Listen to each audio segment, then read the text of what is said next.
na yung ating mga negative emotion, they become electrical impulses in the body, they become energies that are negative, at sumasalungat sila sa pagdaloy ng ibang mga positive energies in our body. Kaya nagkakaroon tayo ng mga karamdaman pag lagi tayong mga merong negative emotions. Yung nararamdaman mo lang sa iyong puso, nagiging physical at nagkakaroon ng mga physical manifestations. James 3:16, "For where you have envy and selfish ambition, there you find disorder and every evil practice." And that disorder is not only in terms of social relationships among people, it also happens within the organs of the body. Nagkakaroon ng mga iba't ibang sakit.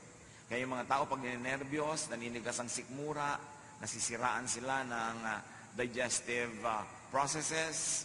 Kapag sila ay laging galit, nagkakaroon sila ng mga problema sa lungs.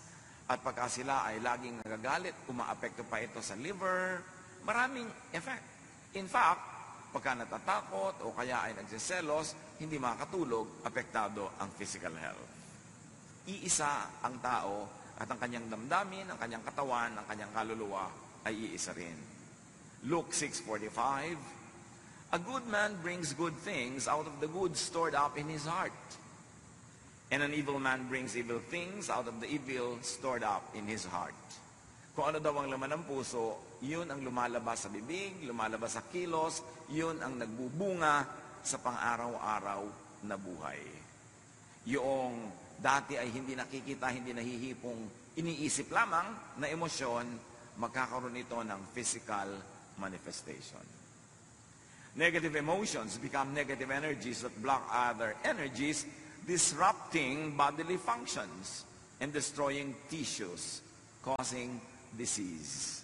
At ito'y sobrang dami ng patunay sa siyensya. At sinasabi yan sa Biblia, Proverbs 14:30, "A heart of peace gives life to the body, but envy rots the bones." Pagpayapa ang loob, malusog ang katawan, pero pag may inggitin at marami mga negative emotions, masakit sa katawan, nagkakaroon ng karamdaman.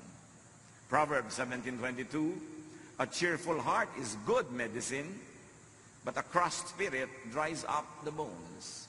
So yun ang isa sa mga pinakamahuhusay na gamot. Yung ikay maligaya, ikay masaya, ikay payapa, tahimik. Na kung cheerful ka, kung ang iyong attitude is to find good in everything, to find happiness even in difficult situations, yung ikaw ay optimistic, hopeful, daig mo pa ang merong maintenance medicine. Negative emotions like sadness, loneliness, depression, anger, hatred, jealousy, envy, worry, fear, at kung ano pa, make you sick. Napatunayan na yan sa napakaraming mga experiments at mga observation in a scientific way. Pag mga negative ang emotions, madali magkasakit. So beware of social media na napakadali mong magalit, mainis na mga nababasa mo o napakadali mong manginis sa mga ipinopost mo. Very poisonous kung minsan yung pupunta ka lamang dyan kung ano-anong negative emotion na ang iyong nadarama. So social media could be toxic, could be dangerous to your health pagka hindi ka nag-ingat at wala kang inner protection. Proverbs 15:13, "A happy heart makes the face cheerful, but heartache crushes the spirit." Na pag ang tao ay masaya sa kanyang kalooban, hindi mo mailihim sa mukha. Ganon din pag siya nagselos, pag siya nagalit, kitang-kita mo sa mga tiklop ng mukha niya na siya ay galit. At pag umiibig din naman, hindi mailihim kung bakit mayroong kulot yung mga dulo ng mga labi sa pagngiti. Pati sa paghakbang at paglakad, ay kitang-kita mong umiibig ito. At pagka biglang nabigo, kitang-kita mo rin sa kanyang katawan. So yung nararamdaman ng puso, lumalabas sa katawan. Ecclesiastes 11:10, "Banish anxiety from your heart and cast off the troubles of your body." So yung heart, yung body, pareho yan nagsasuffer when there is anxiety, when there is a psychological baggage. Negative emotions can be caused by very real, present stimuli. Ano ba ang nagiging dahilan ng mga negative emotions natin? Yung tinapakan ka, inaway ka, pinagalitan ka ng wala sa lugar, siniraan ka. Yan, mga totoong-totoo. Meron naman, very physical yung stimuli. Yung talagang harap-harapan, binuhusan ka ng kape, sinampal ka, etc., etc. Negative emotion yan. Kasi tunay na may nangyayari na dapat magkaroon ka ng reaction. Proverbs 23, it is to one's honor to avoid strife, but every fool is quick to quarrel.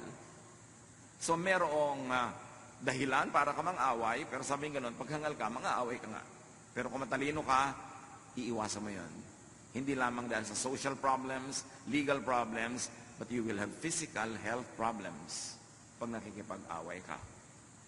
Proverbs 15, 1 and 4, a gentle answer turns away wrath, but a harsh word stirs up anger. Word, salita, sound waves. Pero pag nadinig ng tenga mo, tataas ang iyong presyon, mapupuno ka ng mga energy para maging matapang at mapang-away dahil lang sa narinig ng iyong tenga. So you see how sound waves affects your brain and how your brain decodes it and turns your body into a warrior. At pagka nasa war-like mood ang katawan, toxic yon. Ang effect nun, later on, masama sa katawan na yon. The soothing tongue is a tree of life, patuloy nung verse, but a perverse tongue crushes the spirit. Napakadaling manakit ng damdamin. Magsabi ka lang ng isang salitang nakaka-insulto, nakakagalit, salita na nakakasira ng reputasyon, magagalit na agad yung nakarinig nito. Kaya tayo, pag nagsasalita, pwedeng maging blessing, pwedeng maging curse sa ating kapwa. We can receive negative words that can cause negative emotions in our hearts, but we can also release negative words that can cause negative emotions in people's lives. We are custodians of our mouths, of our tongues, and our capacity to either hurt, wound, or heal with words. Ganun tayo. Tayo yung mga mararamdamin, dinaramdam natin, ating naririnig. Ikinatutuwa yung positive, ikinalulungkot yung negative. Kaya dapat mapili sa pinapakinggan at sa sinasabi. Negative emotions can be caused not only by real things that are happening, but also by thought, even without real present cause. Kahit hindi totoo, kahit hindi mo kaharap, kahit hindi tangible, audible, imaginein mo lang ang effect sa katawan mo, the same.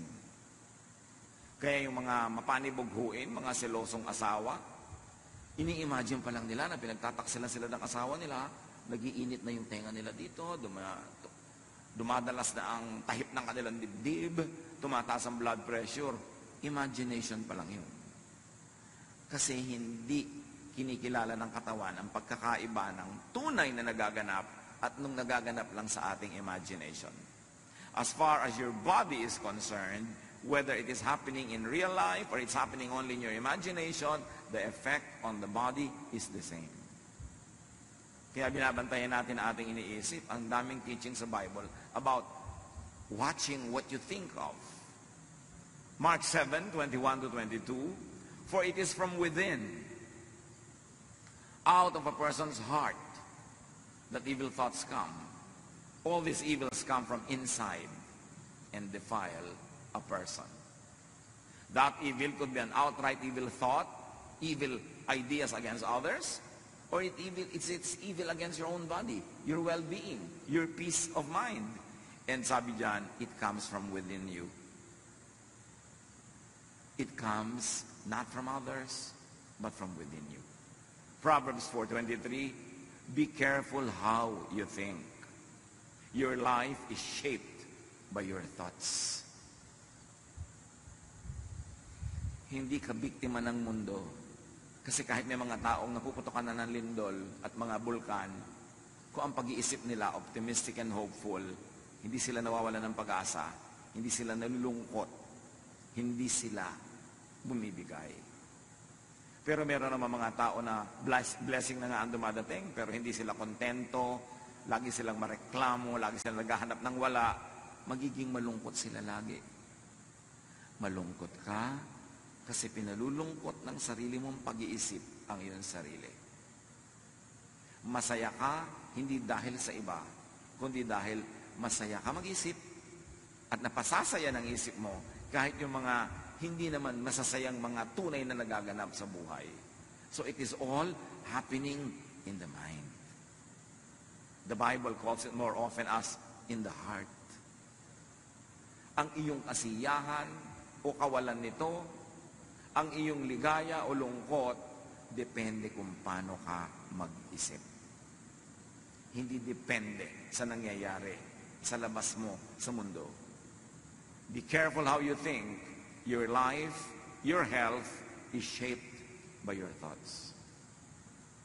Romans 10:9, if you declare with your mouth, Jesus is Lord, and believe in your heart that God raised him from the dead, you will be saved. So here, the important message is, belief is thought and word that saves. Na pag nananalig ka, naliligtas ka. You see, what your thought can do, it can even save you, because your faith saves you, and your faith is belief, your belief is thought. You can think your way out of hell, and you can think your way into hell. You can think your way into heaven, into salvation, when you believe. Kaya napakahalaga kung ano ang pinaniniwalaan, kung sino ang pinaniniwalaan, at sino ang sinusundan. Kasi yun ang magbibigay ng hugis, kulay, at tunog sa iyong pang-araw-araw na buhay. Proverbs 23:7, for as he thinks in his heart, so is he. Kung ano ang tunay mong pag-iisip, kung ano ang tunay mong pag-iisip tungkol sa iyong sarili, yun ka. Kaya napakahalaga na meron kang positive na pananaw sa sarili, hindi naman para maging mayabang, hindi para maging mapagmataas, kundi positive. I am a child of God. Mahal ako ng Diyos. Nagkakamali ako, nagkukulang ako, pero mahal pa rin ako ng Diyos. Pinapatawad ako ng Diyos. Gagawin ko ang lahat na magagawa ko para ituwid ang lahat, pero sa lahat ng kulang, pinupuno ako ng Diyos. Ang ending nun, masaya ka kahit may kulang ka. Hindi mo ipinagdiriwang na kulang ka, kundi ipinagdiriwang mong merong pumupuno sa'yo. Your faith saves you. Your faith saves you not only from the punishment of sin, your faith also saves you from needless guilt, from worry, from fear. Kaya binabantayan natin kung ano yung pinapakinggan, sino ang sinusundan, kasi pwede tayong sumunod sa isang katuruan o guro na dadalhin tayo sa walang katapusang guilt, sa walang katapusang accusation, sa walang katapusang pagsasabing kulang tayo, masama tayo. Ano mangyayari sa pag-iisip mo tungkol sa iyong sarili? Dumadali para sa mga masasamang espiritong pasukin ng iyong puso kasi maraming fear, maraming negative emotions, at yun ang kinakapitan ng mga masasamang espiritu. Negative emotions can be caused by remembrance of the negative past.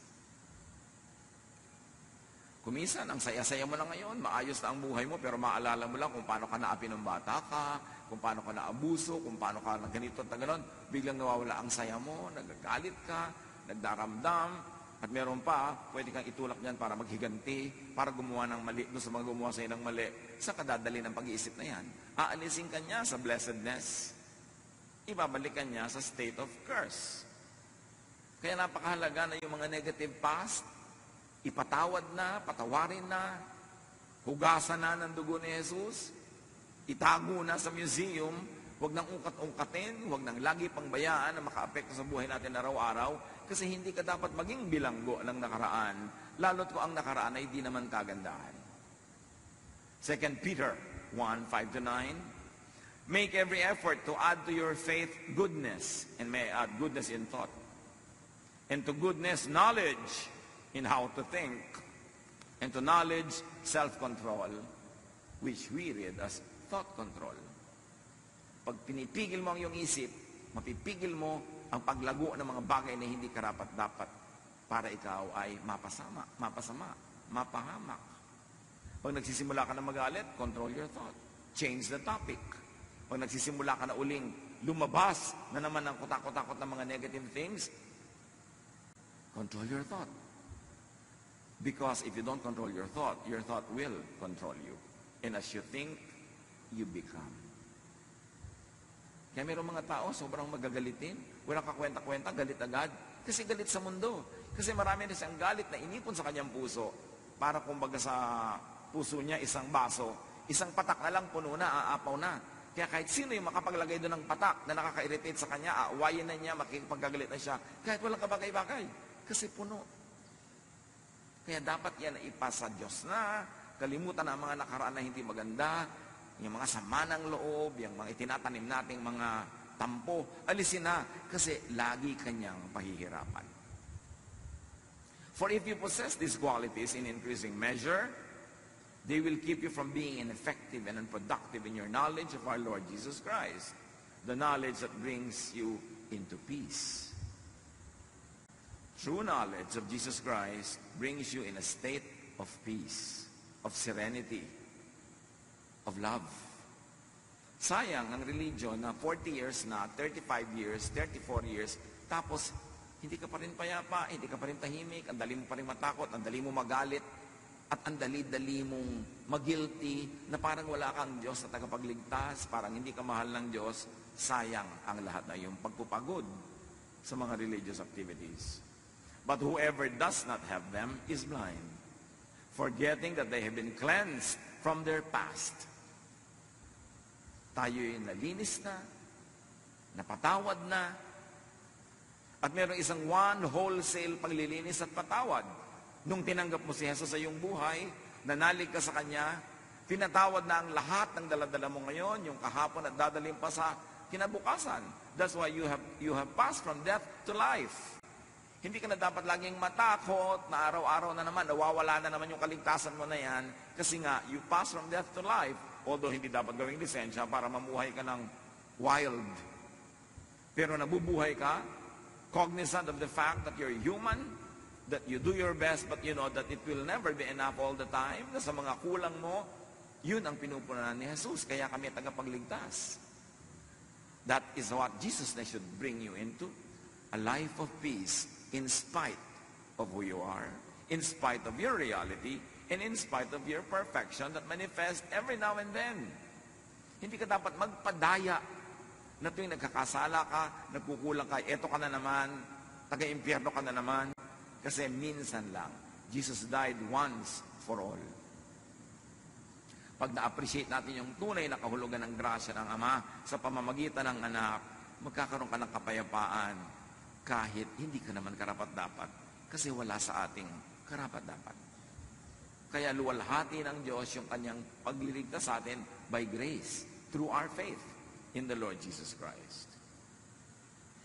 Philippians 3:13, dahil sa mga napakaraming nakaraan na mabigat at masakit, one thing I do, forgetting what is behind and straining toward what is ahead. Ganyan daw dapat ang pamumuhay para magkaroon ka ng happiness. Kalimutan mo na yung hindi maganda, yung masakit sa nakaraan, at ang iyong pagsikapan ay yung makarating pa sa napakaraming magandang plano ng Diyos para sa iyo. Move toward what is immediately ahead. Huwag din naman yung too far off. Kasi pag sobrang layo din ng iyong projection, sobrang layo ng iyong iniisip, magwo-worry ka na naman yan.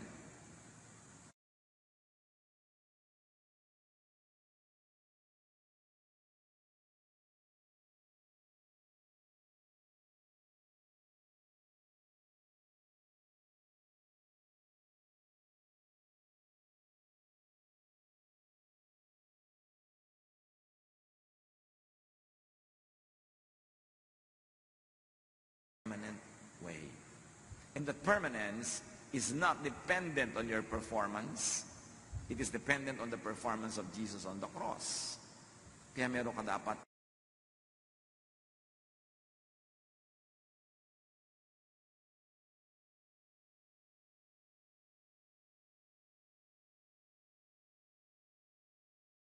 ipasa Diyos ang mga bagay na yan. Imagine fast-forwarded troubles and sufferings, needs, wants, and poverty. Imagine and fast-forwarded sadnesses will make you miserable. Yung kumakain ka pa lang ngayon, iniisip mo na baka bukas wala. Paano ka sasaya ngayon? Ang iniisip mo na agad yung possibility na bukas ay wala. Matthew 6:34, therefore do not worry about tomorrow. Sabi ni Jesus, for tomorrow will we worry about itself. Each day has enough trouble of its own. Ang grasya sa iyo ng Diyos, kasya para sa mga troubles of today. Pero hindi yan para sa troubles of tomorrow. Tomorrow's troubles will be accompanied by tomorrow's blessings. Tomorrow's needs will be accompanied by tomorrow's provisions. But when you divide your provision for today between the need of today and the need for tomorrow, both today and tomorrow, you will have only one half. You will be lacking all the time. May tamang panahon. Hindi naman sinasabing huwag kang magplano para sa future, maging pabaya ka na lang. Pero magtanim ka para sa future, pero pagkatanim mo, diligan mo, ayusin mo, huwag kang mag-worry about it. And then, kainin mo yung binibigay ng Diyos para sa'yo today. Proverbs 27:1, do not boast about tomorrow, for you do not know what a day may bring forth. So, kung masyadong isipin nyo ang layo-layo pa, kasi hindi mo nga alam kung buhay ka pa pagdating ng oras na yun. Pinroblem tayo pa ngayon, nabawasan pa yung happiness mo na dapat for today, lugi ka. James 4:13-14. Now listen, you who say, today or tomorrow we will go to this or that city, spend a year there, carry on business and make money. Why? You do not even know what will happen tomorrow. So meron kang general plan for the future, but you don't become too obsessed with it. May preparation ka, generally speaking, when it comes, but you don't destroy your today worrying about tomorrow. And definitely, you don't destroy your today thinking about the past. Lalo namang walang mangyayari dahil tapos na yun. Thought, remembrance, imagination are read by the body the same way as it does very real and very present stimuli. Yung mga guni-guni, mga gunita, mga imahinasyon, kahit hindi yan nangyayaring totoo, pag iniisip natin, ang interpretation ng katawan natin, totoong nangyayari. Kaya yung katawan, nagre-respond, sumasagot. Kaya kung iniisip mo isang bagay na nakakatakot, adrenaline is released into your bloodstream kahit hindi kailangan. Kaya pag nag-isip ka ng mga bagay na nakakatakot, nakakagalit, mamaya pagod na pagod ka, kasi yung adrenaline was released into your blood system. At ang ending noon, pagod ka. Bantayan ang iniisip. Yung mga nag-iisip ng problema, at least kung problema ang darating sa future, they suffer at least twice. They suffer now thinking about it, and they suffer pag dumating na yung oras na yun. Isa yan sa mga burdens ng pagmamahal. Pag may mahal ka, ang laging fear mo, baka siya mamatay. So kasama mo siya ngayon, baka siya mamatay. Pero buhay na buhay pa siya. So yung katawan mo, nagre-response sa idea na yon, nalulungkot na siya, nagwo-worry na, tapos bukas baka siya mamatay. Iniisip mo yon. 50 taon mong kasama sa buhay. Isipin mo, 50 taon mong iniisip mo baka siya mamatay. So pag namatay na talaga yan, doon ka ngayon magre-respond na naman ng totoo. So 2 beses ka nag-suffer. Before and during. And the before could be a lot of days, a lot of years. Ang dami natin laging iniisip. Kaya kung minsan yung iba, nasa bakasyon, iniisip na ko pag uwi ko, baka marami kong problema. Huwag mo naman naisipin pag uwi mo na. Kasi nasa bakasyon ka, hindi ka nag-enjoy. Yung problema, ang iniisip mo, pagdating mo may problema nga, 2 beses ka nag-suffer. Paano kung pagdating mo walang problema? At least you suffered already once, imagining it. Yung pala naman, hindi mangyayari. Mga anak ng Diyos, isa yan sa mga dapat nating mapagsanayan to control our thoughts. Kung saan mo pinapayagang dalhin ka ng thought mo, dun niya dadalhin ang katawan mo, ang kalusugan mo, ang ugali mo at ang asal mo. The body reacts accordingly to your thoughts. Kaya tingnan mo, pagka ikaw ay seloso sa iyong mahal sa buhay, o selosa ka, kahit wala siyang ginagawa, inaaway mo na. Kahit wala siyang ginagawa, hindi mo man awayan, nakasimangot ka. Pag uwi, nakasimangot ka, wala kang gana. Kasi inimagine mo, meron siyang kalaguyo kanina sa mall. Imagination mo pa lang yun, pero naapektuhan na yung asal mo. Bibigyan mo asawa mo ng kape, malamig. Bakit malamig, dear? Pag-initan mo. Diba? Bakit ka ganyan? Kasi ini-imagine ko may kasama ka. Yung ganon. Pero hindi mo naman siyempre aaminin na may ini-imagine ka. Ang masama nun, yung wala naman pala, nagdusa ka na. Ngayon, kung meron talaga, sabi mo, Pastor, paano kung meron talaga? Doon ka lang magdusa. Kung nalaman mo na. Pero hindi mo pa alam, nagdudusa ka na, di ba lugi ka niyan? Paano ko po mapaghahandaan? Wala naman talaga nakakapaghanda sa ganyan. Meron ba talagang napigil pagka gusto? Naku, hayaan mo.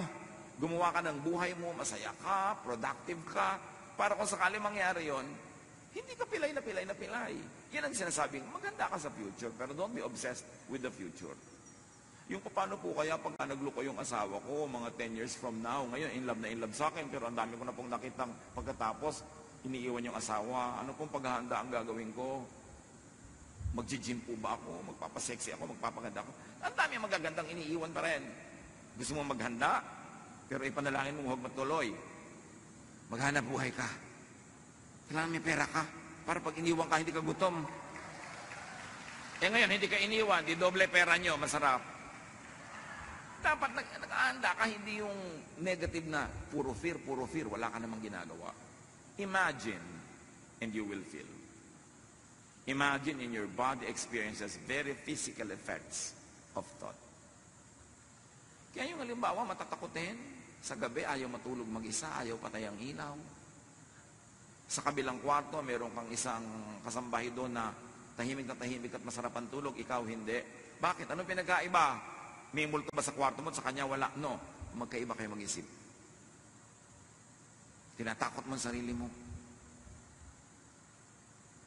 Naku, amoy kandila. Mabuti nga lalayo ang mga lamok. Huwag ka matakot sa mga ganyang bagay. Paano mo kinokontrol ang isip mo o ikaw ang kinokontrol niya? Your body suffers, gets tired, and gets sick. Ayon sa opinion ng maraming mga health practitioners, napakaraming sakit ang aalis sa katawan natin kung positive lang tayo mag-isip. Kasi kung ikay laging takot, laging galit, bumababa ang immune system mo. May dumadaan lang na hatching ng kapwa, may sakit ka na rin mamaya. Kasi negative ang attitude mo, galit ka.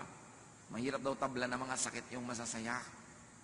At may mga experiments sa mga hospital observation, yung mga cheerful patients, mas mabilis tabla ng gamot ng mga protocols na ginagawa sa kanila kaysa yung mga taong naging negative. Kaya daw maraming dalaw, lalo yung mga dalaw, nag-aabot-abot ng mga pera, may daladalang prutas, mas mabilis gumaling. Pero yung may dalaw ka nga, tapos kakainin nila yung pagkain, nabutan nila sa kwarto mo, nabibinat ang may sakit. Kasi emosyon mo, nakaka-apekto talaga. Yung doktor, dumadating pa lang, sasabihin agad, mukhang bang kayo doktor na ito, hindi ako mapapagaling. Paano katatabla ng administration niya? Negative na yung iniisip mo agad. Kaya may tinatawag na placebo effect. Isang grupo ng pasyente, pinainom ng gamot na hindi naman talaga gamot, kunwari lang. At yung isang grupo, pinainom din ng gamot na yon. Yung mga naniniwala na gamot yon, nanggalingan. Kahit hindi talaga gamot yung ininom. Kasi yung pananalig mo, yung pag-iisip mo, takes command of your body. That is the part of us that was made in God's image. There's power in our thought. There's power in our words. Kaya iniingatan din natin ating mga salita na hindi laging negative. Because by saying many negative things, we're actually praying in the negative. But saying very positive and encouraging and beautiful things actually are prayers. Even without the amen ending, prayer ang lahat ng iniisip at sinasabi ng tao. Hindi dinidelineate ng heaven yung statement, yung mura, yung prayer na formal at yung iniisip. Pareho lang yung nagre-register. Kaya bantayan. Fix your sight, your attention, your thought on Jesus. Nagkakasala ka, nagkakamali ka, fix your eyes on Jesus. Not to abuse His kindness, but to lovingly and gratefully receive His grace. Hebrews 12, 1-2. We must get rid of everything, and I say every thought that slows us down, especially the sin, and if we may read it as negative thought or lack of faith, that just won't let go. And we must be determined to run the race that is ahead of us. We are reading the verse in the context of our topic because it could be read many ways. Dahil napaka-general and universal ng mga ideas, that can find many applications in daily life. So we must get rid of every thought that slows us down, especially negative thought, lack of faith, na ipinagpipilitang maghari sa ating isip. We must keep our eyes on Jesus, who leads us and makes our faith complete. Colossians 3:2, set your mind on things above, on what brings peace, not on earthly things, or on what brings vexations and trouble. Psalm 94:19, when anxiety was great within me, your consolation brought me joy. You see, what do you focus on? Sabi ng Psalm 94:19, nung ako'y binabagabag ng mga alalahanin ko, ang pag-iisip ko sa inyo, ang pagtuon ng isip sa inyo, ang pagbibigay nyo ng ginhawa sa aking kalooban, ang siya ko nagiging lakas. So kanino ka nagpo-focus? There's the problem, but there is God. There is our weakness, but there's the strength of the Lord. There is our impurities, but there is the purifying work of the Lord Jesus Christ. Saan ka titingin? Pag tumitingin ka sa iyong asawa, iyong anak, magulang, kapatid, kapwa, kaibigan, anong gusto mong tingnan? Yung work ng devil sa kanya? Marami yun. Bakit hindi mo tingnan yung work ng God sa kanya? Marami lalo yun. Para ka maging mapagpasalamat and appreciative. Kayong ating binasa kanina, 1 Samuel 16:23 sa simula, whenever the Spirit of God, the evil spirit from God bothered Saul, David would play his harp. Saul would relax and feel better, and the evil spirit would go away. Read the evil spirit as vexation, probably envy, because Saul was envious of everyone around him, especially David. And then David was playing the harp. Anong nangyayari? There was a non-threat. Relax si David, wala siyang hawak na armas, siya ay tumutugtog, wala siyang hawak na bato na ibinato niya kay Goliath. So there's relaxation.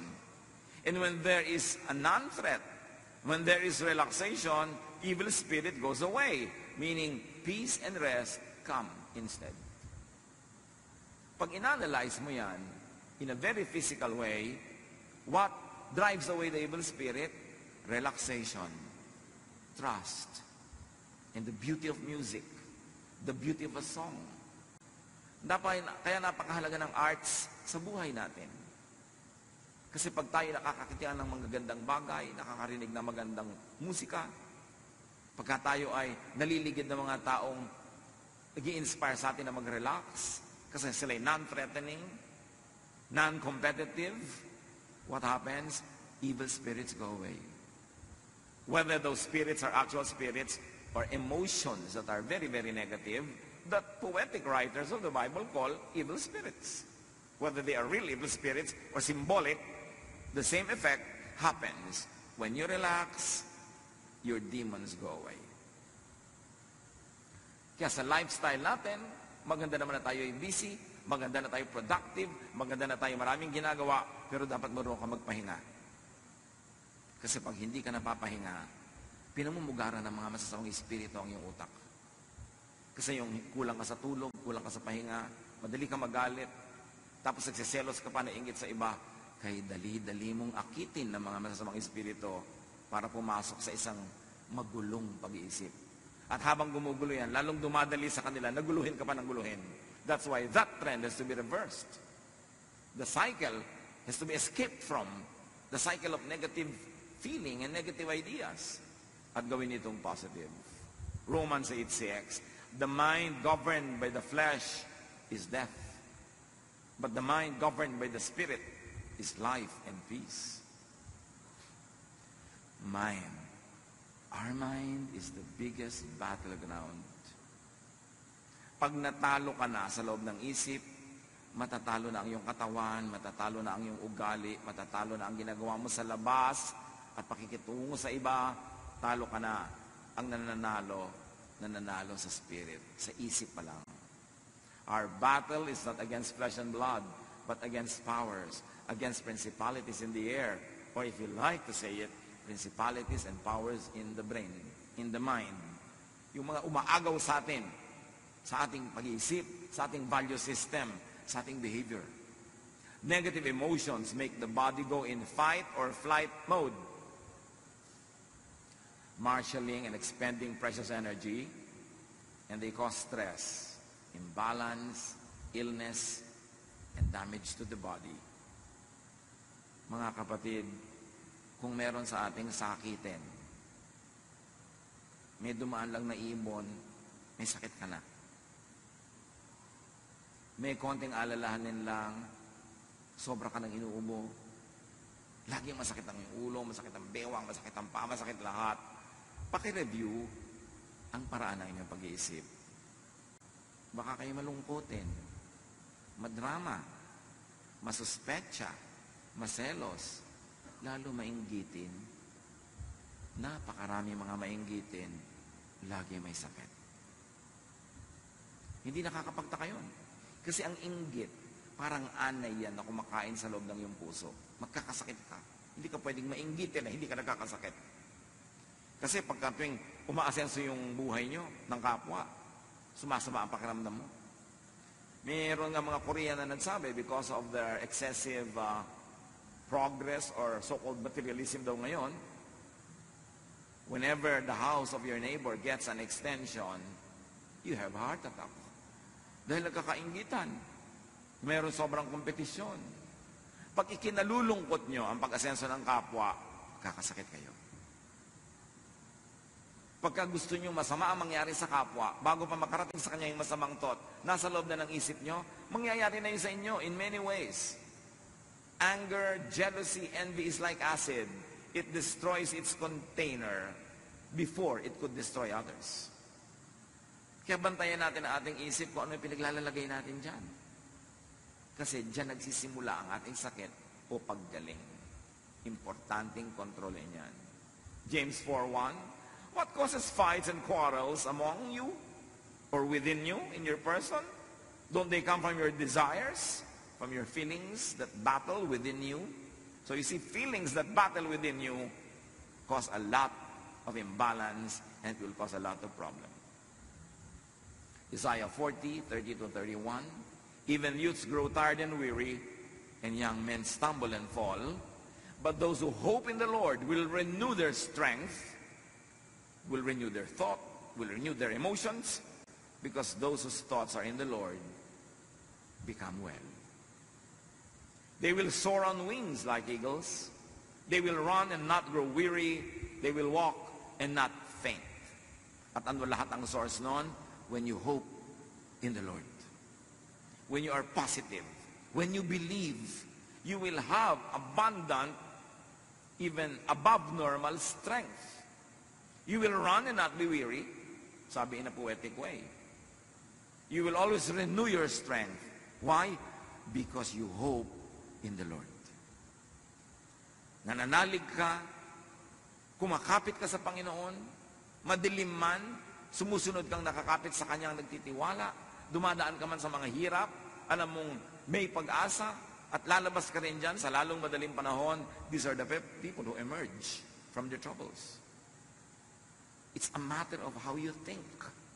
1 Peter 5:8, be alert and of sober mind, which really means watch your thoughts. Your enemy, the devil, prowls around like a roaring lion looking for someone to devour. Or may I say, looking for a brain to colonize. Mag-iingat ka sapagkat ang kaaway mo, ang diablo, ay nagmamanman, naghihintay lang ng pagkakataon para pasukin ang utak mo. Para ka bigyan ng doubt, para ka bigyan ng galit, bigyan ng inggit, bigyan ng kung ano-ano, para masira ang diskarte mo sa buhay at masira niya ang iyong katawan, ang iyong ugali, ang iyong relasyon sa mga tao. Sunod-sunod na yan, chain reaction. The mind is the devil's target. It is where the devil likes to dwell and rule. Kaya pag sinabi natin, thy kingdom come, thy will be done on earth as it is in heaven, we are saying, Lord, rule in our minds. Rule in our thought life. Kayo ang maghari sa paraan ng aking pag-iisip. Bantayan ko kung sinong pinatitira ko sa loob ng aking utak. So happiness is positive thoughts. Happiness is positive emotions. Ilagay nyo na ang title. Positive emotion. Hindi positive happenings. Kasi kahit positive ang happening, kung negative ang emotion mo, hindi ka pa rin happy. Pero kahit negative yung nangyayari sa labas, kung positive ang emotion mo, happy ka. So ang iyong kasiyahan, ang iyong kalungkutan, nasa iyong pag-iisip. Huwag mong sisihin ang mga Hapon at mga Kastila. Huwag mong sisihin ang buwan o ang mga planeta. Nasa pag-iisip mo yan. And you must take control of your thought. You must never allow the devil to rule the way you think. Drive away negative emotions. And do not give time and space for such negative emotions. Sabi ng James 4:7, surrender to God, resist the devil, and he will run from you. Tanggihan mo at siya'y dali-daling aalis. Hindi mo kailangan makipag-away sa kay devil, hindi mo kailangan makipagbuno sa kanya, tanggihan mo lang. Kasi pag tumanggi ka sa pangalan ng Panginoon, wala siyang kalakas-lakas para ipagpilitan ang gusto niya mangyari. Proverbs 16:32, whoever rules his spirit is better than he who takes a city. Ang tunay na kapangyarihan at lakas ay hindi yung makapagwagi ka ng mga digmaan at magapi mo at ma-occupy mo ang mga cities. No, ang tunay na lakas yung nakokontrol mo ang iyong sariling isip. Na pag naliligaw na yung pag-iisip mo, nagagalit ka na, umiimbento ka na ng mga kung ano-ano, pinipigil mo ang sarili mo. Hindi mo pinapahayaang mamulaklak, lumago, yung ganun mga negative thoughts. So very importantly, forgive the past. As if the past was a person. Forgive others. And also forgive yourself. Kaya maraming relihiyosong tao, mas nagiging sila, hati ang loob. And so many religious people, even the religious leaders, see psychiatrists. This is a fact. Because many religious people, laging hati ang loob. Kasi meron silang iniisip na moral standards na dapat nilang maabot. Tapos alam nila yung katotohanan ng buhay nila na hindi nila naaabot.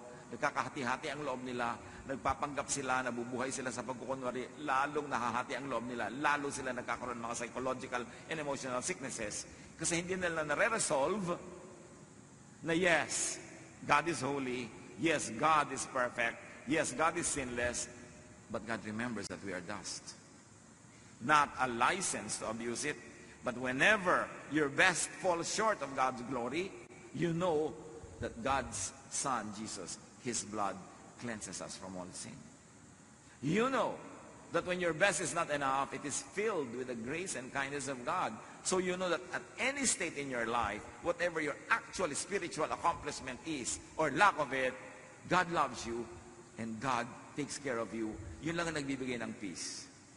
Pag yan ang naunawaan mo sa iyong religiosity, yes, banal na banal ang Diyos, pero ang Diyos manaalalang ikaw ay gawa sa lupa. Natatanggap mo yun. Hindi mo inaabuso, hindi mo ginagawang lisensya para sinasadya mo ng magkulang, pero alam mo sa iyong mga pagkukulang, pinupuno ka ng Diyos, doon ka lang matatahimik. Kaya pag hindi naintindihan ng tao yung Jesusness, the love of Jesus, at i-misinterpret na yon as a wrong teaching, encouraging sin, which is of course not what it should be, pag hindi nyo yung naintindihan, magiging pabigat lang sa kanya ang religious belief. Magiging pabigat sa kanya ang religious membership and even a religious ministry.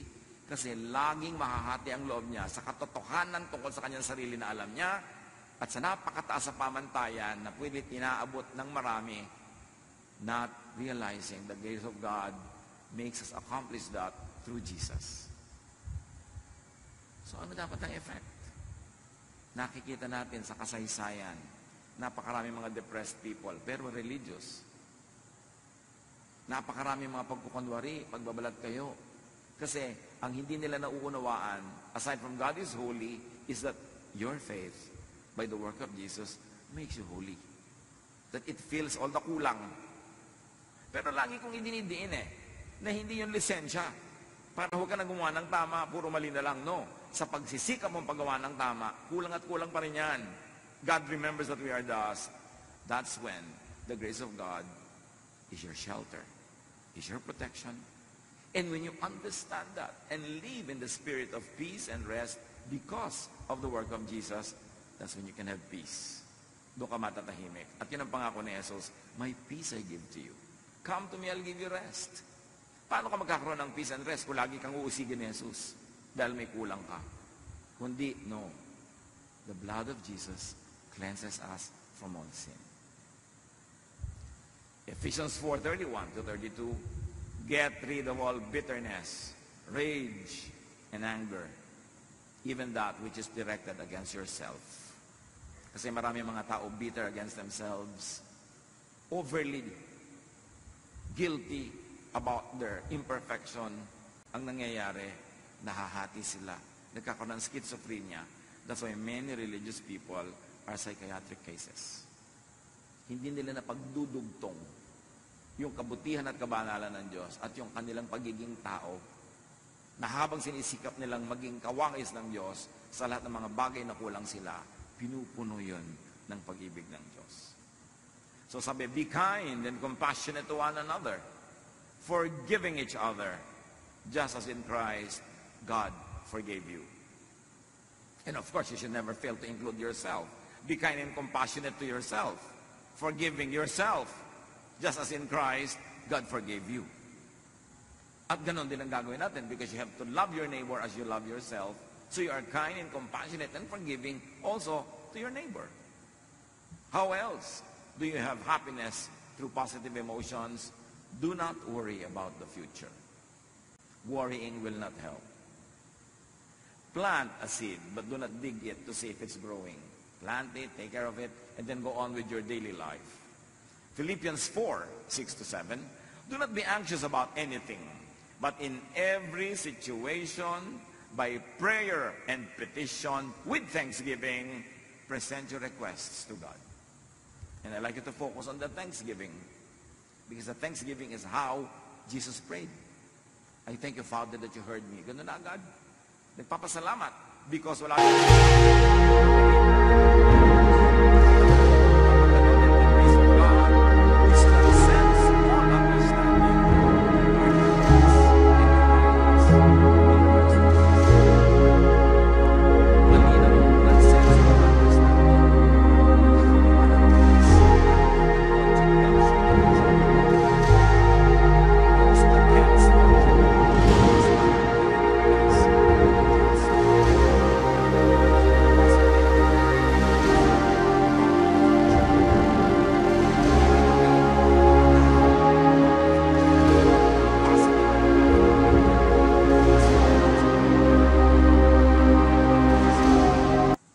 Romans 12:12, be joyful in hope.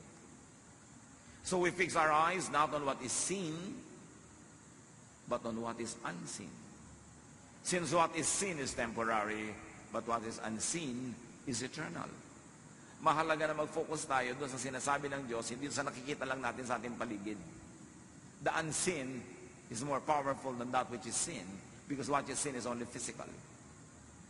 Philippians 4:8-9, whatever is true, noble, right, pure, lovely, whatever is admirable, if anything is excellent or praiseworthy, think about such things.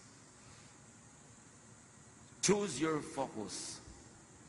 Kung mag-iisip ka na rin daw, pagtuunan mo kung ano yung totoo, ano yung marangal, ano yung tama, ano yung dalisay, ano yung maganda at kahanga-hanga. Yun ang isipin. Mag-iisip ka tungkol sa tao, yun ang isipin mo. Iisipin mo yung anak mo, yung asawa mo, magulang mo, yun ang isipin mo. Kasi hindi ka maubusan ng makikitang magandang dapat ipagdiwang. Pero pag ang titingnan mo yung negative, nakakasama ng loob, nakakagalit, may makikita ka rin. So it's not a matter of what is there, but what you choose to see. That is what you will see. At sabi, and the God of peace will be with you. Pagka marunong kang pumili ng pagtutuunan ng pansin, ng usapan, ng iyong imagination, piliin mo kung ano yung nagpapasaya sa'yo. And the God of peace will be with you. Very importantly, to be happy, live in the now. Not in the past, not in the future, in the now. Yung needs mo now, meron yung provision. Yung needs mo in the future, pag inisip mo ngayon, magwo-worry ka. Lalo naman yung mga needs mo in the past na pinagluluksa mo pa hanggang ngayon, Paano kailan ka makakalaya mula doon? Psalm 118:24, this is the day that the Lord has made. We will rejoice and be glad in it. This is the day we will be glad in it. I will not worry about tomorrow. I will not mourn about the past. I will live in the now. Because God's provisions for now is all more than sufficient for now. Lamentations 3:22-23, the steadfast love of the Lord never ceases. His mercies never come to an end. They are new every morning. Great is your faithfulness. So the love of the Lord is new every morning. The mercies of the Lord are new every morning. The provisions of the Lord are new every morning. So tomorrow morning, you will receive those provisions. Don't worry about it now. Let others also enjoy positive emotions. Set others free to enjoy positive emotions. Meaning, huwag ka naman mang-asar. Huwag kang manggalit. Huwag kang manginggit. Huwag kang gumawa ng mga bagay na ikaiinis, ikagagalit ng iyong kapwa. Maawa ka rin sa kanya. Kasi bawat tao, survivor. Hindi mo alam kung anong pinagdaanan niya kahapon. Hindi mo alam kung anong pinagdaanan niya kahapon, nung nakaraang taon, nung nakaraang 10 taon. So payagan mo naman siyang sumaya ngayon. Kung pwede mo siyang huwag guluhin ngayon, huwag mo na siyang guluhin. May namatay, halimbawa, alas 9 ng gabi, malayo yung namatay, kailangan mo pa talagang sabihin doon sa mga tao today, mismo ngayon, namatay si ano, hindi na sila makakatulog buong gabi. Ba't yun nilang bukas? Total patay na. Hindi naman sila yung embalsamador. Hindi naman sila yung aayos ng mga arrangement. Ibabalita mo pa ngayon, maawa ka naman, patulugin mo na lang bukas na ng umaga. Pwede ba? Kasi wala na namang maiiba eh. Hindi lang siya makakatulog buong gabi. Meron tayong mga komisan, makapagsalita ka lang, makapagbalita ka lang. Alam mo na makakagulo sa kapwa, pwede namang i-delay pa, ibibigay mo na agad. That's unkind. Unless stakeholder yung tao, unless yung kanyang immediate attention and knowledge of it would change and make things change for the better.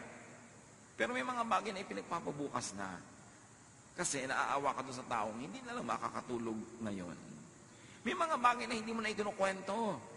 Yung mga, alam mo ba, doon sa kabilang mesa, pinag-uusapan ka, ganito ka daw, ganon. Ano magagawa niyo doon sa mga matatabil na dila na yon? Tapos itong tao, masaya, gagalitin mo, mawawala yung saya niya dahil pinaadating mo sa tenga niya yung mga nakakagalit na bagay na malaman man niya't hindi, cannot change the universe.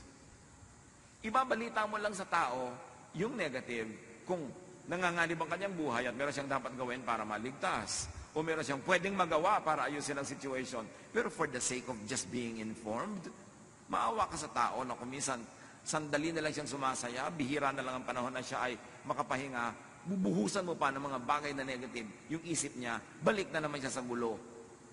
We should be kind to one another.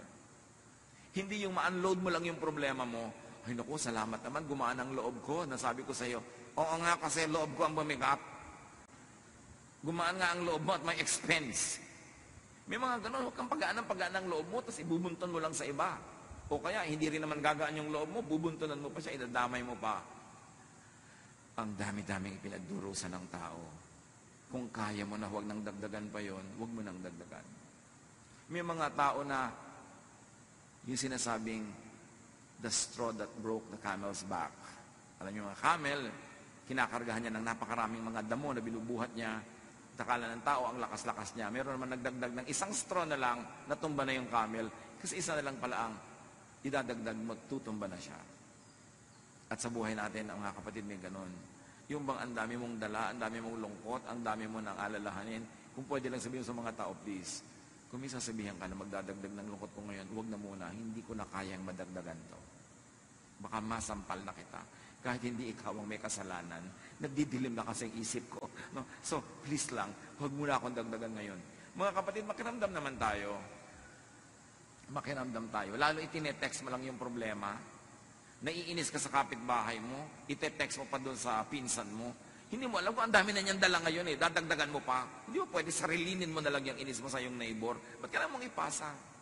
Be kind. Luke 17:3.